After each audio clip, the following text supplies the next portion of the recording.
Welcome to your 2023 work recap. This year, you've been to 127 sync meetings, you spent 56 minutes searching for files, and almost missed 8 deadlines. Yikes! 2024 can and should sound different. With Monday.com, you can work together easily, collaborate and share data, files, and updates. So all work happens in one place and everyone's on the same page. Go to Monday.com or tap the banner to learn more. If your roof starts to leak or your floors really squeak, you live in a money pit. Money pit. If your basement needs a pump or your place looks like a dump, you live in a money pit. Money pit. Pick up the telephone, fix up your home sweet home by calling 888 Money Pit. The Money Pit is presented by Dyche Coatings. Now, here are Tom and Leslie. Coast to coast and floorboards to shingles, this is the Money Pit Home Improvement Show. I'm Tom Kreitler. And I'm Leslie Segretti. And we are here to help you with the projects you want to get done on this very new year. It's still a new year. We're still kind of getting used to 24. Please, I'm going to say Happy New Year till February. I'm allowed. Yeah, I just about stopped writing 23 instead of 24 and stuff that I have to date. So it's sinking in that we're here to stay. And we are here to stay to help you with projects you want to get done around your house. So if you're a do-it-yourselfer or you're a do-it-for-me kind of home improver, you can trust us to give you the advice and the tips and the knowledge that you need to tackle the project yourself. Or if we don't think you should, we'll tell you how to find a pro to help with that job too. Coming up on today's show, kitchen renos. We're going to talk about that because these are really expensive remodeling projects. And surprisingly, one of the more costly components is the stone countertop. I looked into the cost of a stone top, just a basic stone top, and it was over $2,000 for a small apartment I was renovating. So I was like, man, that's a lot of money. So we're going to share a new way to build stone countertops that can be done for a fraction of the usual cost. And speaking of kitchens, if you wanted to take on a home improvement project that will deliver to you the best return on investment, that might be the project that you pick. But while a kitchen is a great improvement, it doesn't even come close to what Remodeling Online says delivers the highest return on investment. We're going to share what that project is just ahead. Well, guys, if you own a home, nobody likes surprises, like when things break down unexpectedly, which I guess is pretty much how things always break down because you never expect them to break down. But if you set a realistic budget for home maintenance, you can reduce those surprises and the expense of emergency repairs. So we've got a set of rules that will sort of help you figure out exactly what you need to put away so that you have no surprise expenses if that happens to you. All right, but first, is there a project that you're stuck in the middle of? Or maybe there's a project that you just can't seem to get started. Well, that's when you call us, you guys, because we can kind of get you unstuck. Let's make that the motto for 2024. Let's get unstuck and get these projects done. So let us know what you are working on and how we can lend a hand. Yeah, we're kind of like virtual WD-40, right? It doesn't matter what the question is. We're good for 1,001 uses. So put us to work. Call us now with your questions at 1-888-MONEYPIT, 888-666-3974, or just go to moneypit.com/ask. Let's get to it. Leslie, who's first? Fran in Tennessee is on the line, and her French door has developed rot. What is going on? Well, we live in a 150-year-old house. And over the years, as we moved in here, we've done repairs and modernized some things. And we had a French door put in the dining room. It's covered in a metal flashing around the outside. But we didn't realize at the outset that it was a composite door. And over the years, it has developed rain rot. That's the only thing it has just fallen away at the bottom. About 6 to 8 inches up. We covered the door with a 4x8 piece of plywood to keep rain off of it, but we don't know what to do. Is it repairable, or would it be best just to replace the entire door? This is screaming replacement to me. I was afraid you were going to say well, that. listen, you've already covered it with a sheet of plywood. So, I mean, if you called me and you said, listen, I got a hole in my door because it's rotted out and it's a few inches from the bottom, I would tell you there's different materials that you can use to fill those rotted holes back in with that are sort of like packing a cavity. You know, there's 2-part epoxy patching materials. You mix them together, you put it in there, you sand it, and then you can prime it and paint it. You can use auto body putty for stuff like that too, and you press it in there, let it dry, again, sand it, paint it, and you're good to go. But at this point, it sounds to me like this door has given you all the years of service it has to offer, and I would think about getting a new door. And I would tell you specifically, Fran, to look at the new fiberglass entry doors that are out there, because they could look like a painted door or they could look like a beautiful wood door. You know, there's lots of qualities of that fiberglass today where it looks pretty darn good. And the nice thing about it is it's completely impervious to water, and it's 5 or 6 times more energy efficient than wood. It does, and thank you for talking with me. I appreciate it. I hope that helps you out. Thanks so much for calling us at 888-MONEY-PIT. Martin in Wisconsin's on the line with a question about a load-bearing wall. What's going on? I've got a wall between my kitchen and living room that I'd like to open up, and there's already a doorway there. I'd like to open it up and make it open area. And the walls, it's a main support wall. It's a structural support wall. I want to take out about 12, the span would be about 12 feet. There's a doorway there that's already 4 foot wide, and so I'm going to try and open up another 8 foot of it. And I was wondering about, like structurally, if I would be possible to put in like a micro limb. I think that's what they call them. Look, I don't recommend this project for the faint of heart or the inexperienced contractor, because it's not the kind of job you should be doing as, like, you know, your first foray into home improvement. I can explain to you conceptually how it's done, and let's assume that you have a bearing wall here and you need to disassemble that wall. So the way it is done conceptually is that there is a temporary wall built on both sides of the bearing wall that has to come out. So basically you're building a load-bearing wall on one side of the wall that's coming out, maybe 6 inches or a foot away, and one wall on the other side. And then once those temporary walls are in place, then and only then do you disassemble the bearing wall. And in terms of that laminated beam, yes, once you put that beam in, it's got to be properly supported. So the ends of the beam have to be sitting on something like another part of the bearing wall so that the load is transferred down to your foundation. So again, it's really a pretty complicated project, and one that has to be done right, or the consequences are pretty devastating. So it can be done, but it's a big project, and it's not the kind of project I would recommend you tackle unless you have a lot more experience than it sounds like you have. Yeah, that's kind of my thought about it. I just thought I would reach out to you guys. All right. Well, I think you're on the right path now. Thanks so much for calling us at 888-MONEY-PIT. Hey, guys, remember all those New Year's resolutions that you made with the best intentions? Remember that one about eating better? Well, we've got a way for you to do just that. You can get started on your resolutions with Factor, so you are totally ready for the year ahead. Factor's ready-to-eat meal delivery takes the stress out of meal planning and sets you up for success in the new year. Skip the grocery stores, prep work, and cooking fatigue, and instead get chef-crafted, dietitian-approved meals delivered right to your door. With over 35 meals to choose from per week, plus over 55 weekly add-ons, you'll have a ton of nutritious and flavorful options to kickstart your resolutions. Forget those frantic lunch preps and rush dinners. Factor's 2-minute meals are your secret weapon in the new year. Fuel up fast with restaurant-quality meals, all delivered right to your door. Not only does Factor offer fast, simple solutions when I'm too busy to cook, they also help me stay on top of my goals. With offerings like Protein Plus and Keto, I can definitely stay on track. And this is definitely going to come in handy for my New Year goals. And they have a special offer for Money Pit listeners. Head to factormeals.com/MoneyPit50 and use code MoneyPit50 to get 50% off. That's code MoneyPit50 at factormeals.com/MoneyPit50 and get 50% off.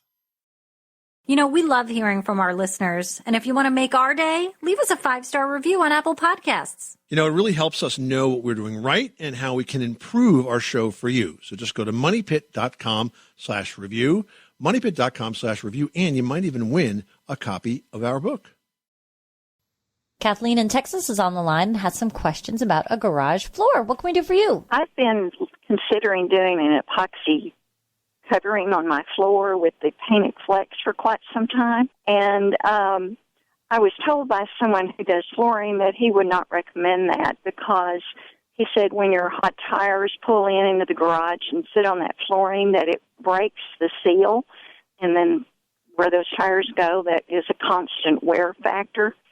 Is there anything better or newer on the market for that type of product, or what would you suggest? I don't agree with that at all. In fact, epoxy floor coatings are designed specifically to stand up to hot tires and also, icy and salt-covered cars that are dripping on them. If it's done right, you'll have proper adhesion. If it's done wrong, you can get peel up of the floor. But epoxy floors are designed for garages are designed specifically to take that kind of punishment. So I very much disagree with your painter. Maybe he had a bad experience, but if he did, all I can say that remember, it's unusual to find bad paint, but it's fairly common to find bad painters. And if he skipped a step or didn't prep the floor properly, that would cause that condition to occur. Okay, well, this gentleman did the staining of concrete floors, so maybe he just didn't like doing that type of work. Maybe. I don't know. But maybe he doesn't like to paint floors. He likes to stain them. But I'm just telling you, I think it works well. Look at the products by Quikrete, for example. The epoxy floor products there are fantastic. They're beautiful. They're really durable. And they go down pretty quickly. Oh, well, that's great. I really appreciate it. All right, Kathleen. Good luck with that project. Let us know how it comes out. Jim in North Carolina is on the line with an HVAC question. What can we do for you today? Finishing my basement and looking for some pointers in framing out the HVAC vent runs. I have a vent that goes across the ceiling, perpendicular to the joist, comes to a T, and the vents run, parallel to the joist for a ways. And just trying to figure out how to frame that and box it in, and especially with keeping in the fire blocking rules in mind. So didn't know whether you guys have any pointers on that or not. So you're talking about return ducts here? No, it's not a return duct. It's actually a feed duct, a vent. So the trunk line runs perpendicular to the floor joists, and then what you're asking is how do you turn those in between those floor joists, run them to the exterior wall and then up into the room itself? Well, no, it's more like, these vents are already run, and I had a HVAC contractor actually come in and they run flexible vents. I'm trying to frame it in so you can sheetrock it and everything. Oh, okay. Well, that's different. Yeah. So you just want to conceal these. You can build a frame around them. I've done that with 5/4 by 3, like bridging material. It's like a half size of a 2x4, and constructed a wood frame, attached drywall to it, and then spackled it and finished it traditionally. But I will say it's an awful lot of work. And that's why in basements I much prefer drop ceilings these days for 2 reasons. First of all, they go in quicker and they're finished. And secondly, you'll always have access to the pipes, the wires, and the ducts if you need them if it's a drop ceiling. So you could frame it in if you want, and you would do that with a lighter building material like 5/4 material. But it is a lot of work. That's kind of your option. Okay. I'm finding out it's a lot of work. Yeah. It is. Yeah. It's like an endless amount of small pieces of drywall, and then it's just, it's way more spackle than you need to make it look right. And so that's why, I used to do it that way, and then I got smarter in my old age and started using drop ceilings, and I'm a lot happier as a result. And the drop ceilings today, if you haven't looked at them recently, they are beautiful. And they can look like tin ceilings, and they can look like traditional wood ceilings. There's lots of options. So check them out and make the best decision for you, Jim, okay? Thanks so much for calling us at 888-MONEY-PIT. Well, kitchen renos, they're expensive, and surprisingly, one of the more costly components is that beautiful countertop that you've been dreaming about. That kind of beautiful icing, finishing touch of your space that you just have to have until you realize how expensive it is. But there's another way that you can achieve that look of marble, stone, even granite for a fraction of that usual cost. Yeah, Dice Coatings is a company that specializes in stone coatings, and they've got 3 different coating products that use real stone, and they allow do-it-yourselfers to create realistic and very durable marble, stone, or granite countertops. Yeah, first, there's something called the Spreadstone Textured Stone Coating Kit. Now, with Spreadstone, you can create a spackled granite stone appearance that's either smooth or textured, and the result is a lower sheen natural stone slab look that you can use both inside and outdoors, and you can even use it in an outdoor kitchen. It really makes a beautiful, realistic, high-end look for outside. Next, if you love the look of a smooth granite finish, LuxRock Solid Surface Granite Countertop is for you. Now, I use the LuxRock kit to create a very authentic granite top with kind of sparkling mineral accents. In fact, I had a lot of fun asking other pros I was working with at the time to tell me if the top was real granite. And they overwhelmingly said, yes, absolutely. And they were completely wrong because I showed them that it was just a coating, but a super durable and beautiful one that I had created using that Luxe Rock kit. Yeah, then you've got the Marble Dream Resurfacing Kit, and that's the newest countertop kit from Dyche Coatings. The Marble Dream is going to allow you to create a realistic surface with its marble vein accents, and you can pick like a wide sweeping vein pattern. You can do something tighter, something that has less veining. I mean, it's totally up to you and your imagination how this marble looks, and it's really gorgeous. It's going to give you a smooth surface that truly resembles a premium marble. All Dyche Coating resurfacing kits come in a variety of colors and finishes, and they can transform your existing countertop surfaces in just a weekend and offer excellent resistance to stains, hot pans, and demanding daily use. Dyche Coating kits are available online through the Home Depot and Lowe's, or you can order your kit with free shipping right now at DycheCoatings.com. That's DAICH Coatings.com. Anne in Illinois is on the line with some sort of odor coming around her money pit. What's going on? My mom is 87, and she was born and is still living in the exact same house. And she has a basement. It is a cement floor, and it has 2 floor drains. In one drain, the air conditioner and furnace drips into, and then in the other drain, the shower and the washer drains into that. But periodically, we get that old, earthy, old smell that waffles, around the basement and starts coming upstairs. We've tried, for years, a bucket of water down the drain, hoping that gets rid of it, but that really doesn't last for long. So do you have an easy solution for me? Do you have any idea where these drains go, where these floor drains go? Yeah, no, I don't. Yeah, I mean, you don't know if they're connecting up with the main waistline of the house or not. Floor drains should, in a perfect world, connect with the rest of the waistlines for the house. And they tend to sometimes get an odor in them because the traps dry out. And the solution to that is, is to put a bucket of water in now and again, because then that U-shaped part of the pipe fills up with water and stops the sewage gas from backing up. Is the smell that you're getting a sewage gas smell, or is it just a dampness smell? It's a damp, earthy smell. Do you have any other evidence of moisture in that basement? Do you see efflorescence or mineral deposits on the walls? Does it look like they've leaked? Have you ever had a flood, that kind of thing? Nope, no flood. Occasionally a crack in the foundation. Well, I think the first thing you need to do is figure out where those pipes are going. And one way to do that is to have a drain cleaning company run a camera down there. It's a pretty common test these days. It's like a camera on the end of a snake, and you can stick it in the pipe, and they can basically figure out where it's going. Because if it's not installed right, then that is an issue. You might also consider abandoning some of those drains, and instead of running the shower and the sink and the washer, into that, what you would do is you would install what's called a lift pump, which is kind of a sealed container that gets filled up with water, and then a pump carries that water up high enough to let gravity drain it into the main waistline of the house. If that's the case, and you could seal off that drain and not have to worry about it. Have you ever heard of something called like a dranger? That's a good idea, and that's an approach. And basically what it is it's a drain that also prevents backgassing or backdrafting out of that drain. So it's kind of like a ball valve that the water can flow through it, but the valve itself, the check valve, stops the sewage gas from getting back in.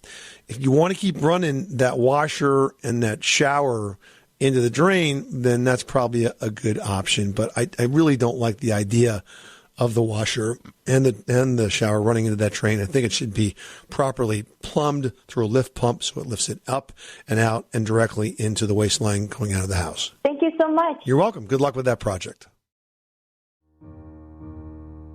Inspired by the life of the savvy and ambitious Colombian businesswoman Griselda Blanco comes a new Netflix original limited series. Griselda tells the story of a devoted mother who, with her lethal blend of charm and relentless savagery, creates one of the most powerful cartels in history. Witness Sofia Vergara's captivating transformation into the godmother of the underworld. Griselda, streaming January 25th, only on Netflix. Well, guys, if you wanted to take on a home improvement project in 2024 that delivered the very highest return on investment of all remodeling projects, what project do you think you might need to do? I mean, I'm thinking new kitchen, new bath, maybe a deck. Well, while those are all fantastic improvements, they don't even come close to the return on investment you'd receive from installing a new garage door. That's right. And according to Remodeling Online's cost versus value survey, garage doors deliver a 104% return on investment, meaning they actually add more value to your house than the cost of the project. So with us to talk about this and the latest trends in garage doors is Tina Mueller. She's the marketing director for Haas Door. Welcome, Tina. Thank you for having me on the show. I really appreciate it. That's a really startling statistic, 104%. I mean, the garage door, it kind of makes sense because it takes up such a big portion of the front of your house. And if it looks as good as the doors that Haas makes, you can certainly understand why it would add value to your home at the same time. Yes, the garage door does take so much space on the front of the house, and it's the biggest moving door you have. And we are seeing this trend where it is almost pushing that envelope of being such a draw for your home as the front door. So a lot of people now are looking at matching the garage door to the front door, or really using the garage door as a showcase piece to stand out and add to that curb appeal, which, as you said, is having a great return on investment for our end consumers.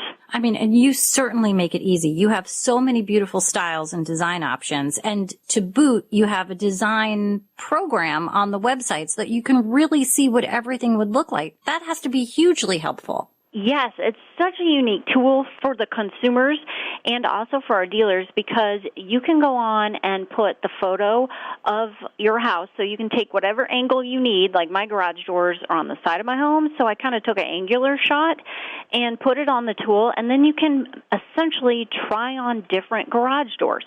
So you can look at wood grains. You can even change where you're placing your windows if you want lights down the side, which is a big trend right now, or if you even want to do a unique style of a diagonal, or however, you can try it all out in the tool so you can see colors and really get a good idea of what you think will really fit your home well. And then we've taken this tool to the next step, because what we've done is we've integrated this tool with our dealer network. So you can pick a dealer right in the tool without going outside the tool when you are ready, and you can send them your project. So you'll send them a digital file. They can open it up, quote it for you, and send it back to you. So it's a really unique connection because you don't have to waste time, and you can do it at all hours of the night. So you can send it to the dealer. When he comes in the next morning, he'll have it right there and get the information back to you the next day. So it's a really useful visualization tool. You know, Tina, so many of us are working from home, spending more time at home. We're taking on more hobbies at home. We're really using those garage spaces. And I know that you guys have focused on improving the energy efficiency of doors. And there's actually a designation now that helps us know how energy efficient a door is, called the U factor. Can you talk about that and how consumers can use that data to choose a door that's really going to be well insulated for their house? The garage door industry as a whole has really stepped up and taken a change towards U factor. So prior, we all used in the garage door industry a calculated R value, which with insulation, that is a very common measurement. But in code and code compliance and how architects view products for the home, U factor is the measurement to use.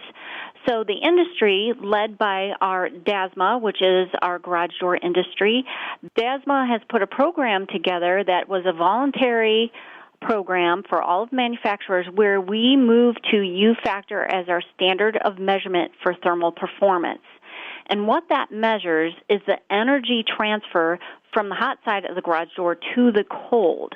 So it actually is measuring energy transfer, which is much more relevant than insulating factor.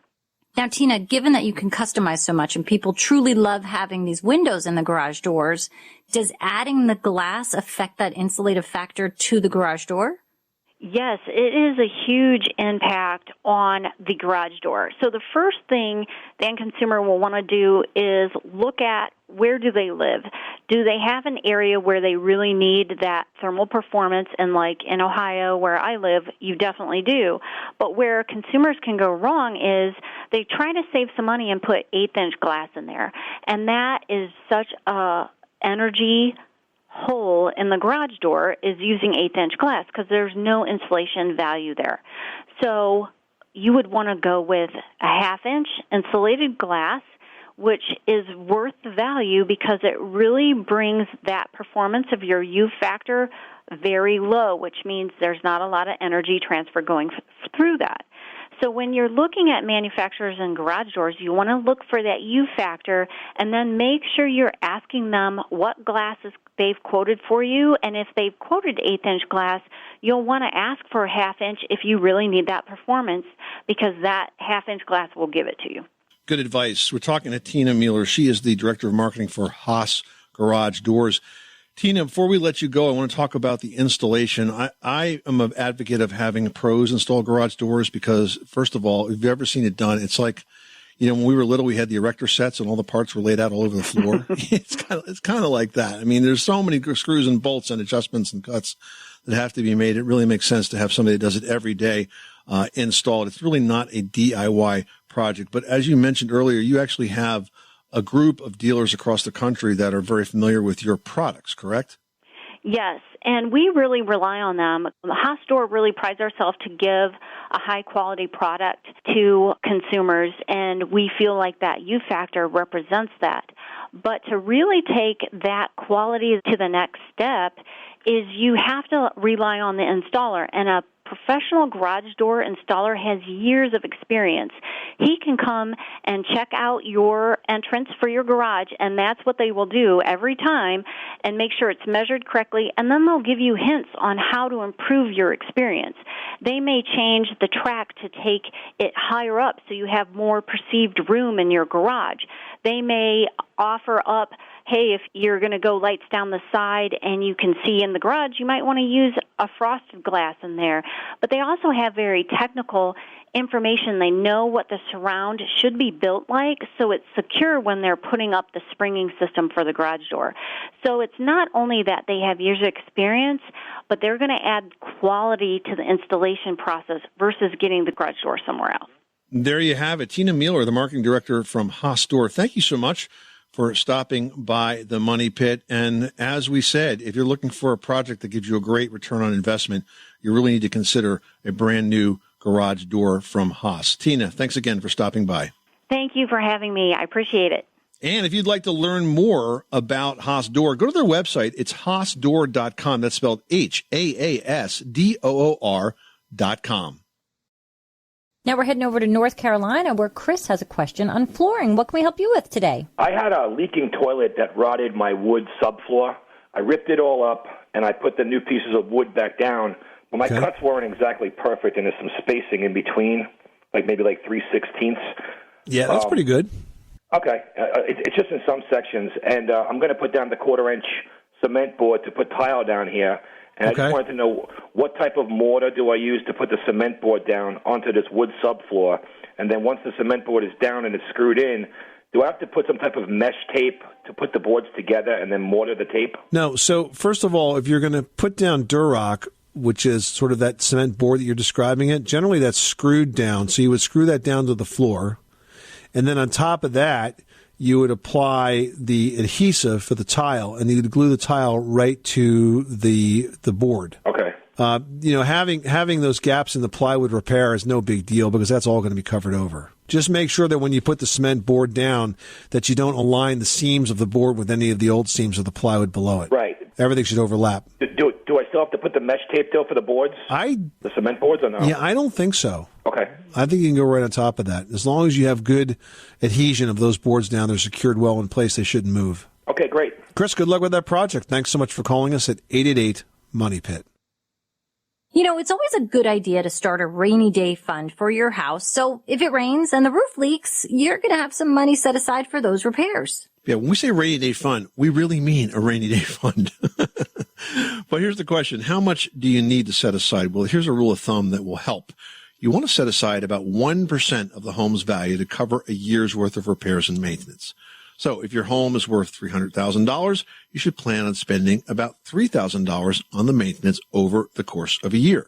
Now, that doesn't include big expenses that you should anticipate every once in a while, you know, like a new furnace, maybe an air conditioning issue, roofing, water heaters, those types of things. If those components are aging from the start, it's a good idea to start setting aside a little bit more money now. And when it comes to appliances, as we've said before, it's often cheaper to replace them than to repair them. Take a look at that quick reference that we have called Appliance Repair or Replace on MoneyPit.com, and it will walk you through that decision. Lisa in Iowa, you've got the Money Pit. What can we do for you today? I've got borders and wallpaper to take down. Now, what if I paint over it? Should I prime it? And if I have to take it off, do I score it and then peel it off? Do I use water and vinegar? Hey, that's my question. So here's the best way to approach this project. And you're right, it is a lot of work, but we really don't like the idea of painting over the wallpaper because you're just kind of putting off the problem for later and makes it even harder to deal with. Darn. The easiest way to take off a lot of wallpaper is with a steam wallpaper stripper. And it's a tool that you can easily rent. I know Home Depot rents them. I'm sure other places rent them. And it really does a good job of steaming the glue and loosening up the paper. You can speed the job up by scoring the wallpaper. And there's a neat little tool called a paper tiger that is really a one of a kind. And it kind of rolls over the paper and puts a bunch of little holes in it that helps the steam get through the surface to get to the glue underneath. And it comes off that much easier. Now, even though I say it's easier, it is still a lot of work. So I don't want you to kid yourself. But renting the steam stripper for the wallpaper is definitely the best way to go. Well, cool. Thanks a million. Brad in Missouri wrote into Team Money Pit saying, I have a gravel driveway and I'm wondering if I can still use a snowblower on it. I feel like a lot of people wonder that. Yeah, and you can still use a snowblower on it. You're going to lose some of that gravel, and certainly you want to be careful as to who's around you when you're doing that because it can get thrown for quite a distance. But when you set the depth of the snowblower, you want to keep it above the gravel. But if you happen to dig in there just a tad and hit a little bit, you just try to resist that. But the truth of the matter is it's still going to be a heck of a lot easier for you to use that snowblower than to clear that any other way. And frankly, the same thing would happen even if you had somebody plow your driveway. They may scrape some of that gravel. That's just kind of a part of the maintenance of having a gravel driveway. I know I've got one, and after a hard winter, I definitely have to get out there and put some more stone in it or just move the stone around to kind of restore those dips that may have happened because of the snowblower. All right, Dana in Minnesota writes, do you know what would cause my pilot flame to keep going out on the gas water heater? Yeah, two things. When natural gas burns, it can leave behind combustion deposits that could cause it, or more commonly, the thermocouple wears out. That's part of the pilot light assembly. It's expected to have a life expectancy that's less than what the water heater is, so you just have it removed and replaced, and you should be good to go. Are you about to throw out an old chair or a dresser that maybe you no longer need or no longer want because it just doesn't look so good? Well, not so fast. Leslie has tips for bringing new life to old furniture in today's edition of Leslie's Last Word. Leslie? Yeah, they say don't judge a book by its cover. Well, you shouldn't do it to furniture either. Furniture refinishing and upholstery are definitely DIY projects that can create statement pieces out of furniture that's old, that's weathered, or kind of just fading into the background. So first of all, look at that piece of furniture that you want to refinish because different materials are going to require different treatment. Now, the better the original material, the better the ultimate results. Unless that piece is chipped or loaded with layers of old paint and refinishing stuff, a simple sanding really does do the trick when it comes to putting on a new finish on a piece of furniture. If a piece does require stripping, though, you can consider outsourcing it. It really depends on what that piece of furniture is, especially if it's something that has a lot of fabric and some wood on it, that wood would need to be refinished, but it's kind of close to the fabric and you don't really know what to do. Just Google up a good upholsterer in your neighborhood, or go on social media to your local area's mom and dad's page and say, like, hey, can you recommend an upholsterer? There's a qualified person in your area who's really good at this. And maybe it's just as simple as saying, you tackle this part, I'll tackle this part, or just having them outsource that project altogether to them. It really depends on your skill set. And again, that ratio of fabric to wood on a piece of furniture. A lot of the stuff you can tackle yourself. I mean, generally when you're looking at a chair or something that maybe just has an upholstered back or seat, sometimes you can just remove that back and seat and simply wrap that with fabric and then tackle the body of the furniture itself. So again, you kind of have to look at each piece of furniture as its own one unit and see what it takes to tackle that. I'm happy to look at images. If there's a piece that you want to tackle at your money pit and you don't quite know where to start, send it our way. We'll give you some advice. We love to do that. And definitely look at your pieces of furniture twice, because I bet you've got some hidden gems right in front of you. This is the Money Pit Home Improvement Show. Coming up next time on the program, would you guys like to add some more light to, say, maybe your kitchen?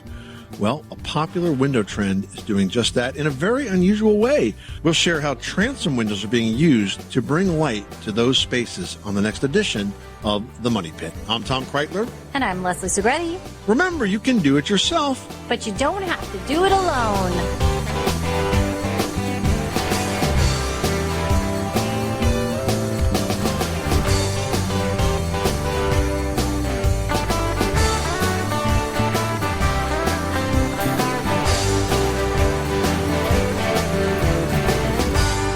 You live in a money pit.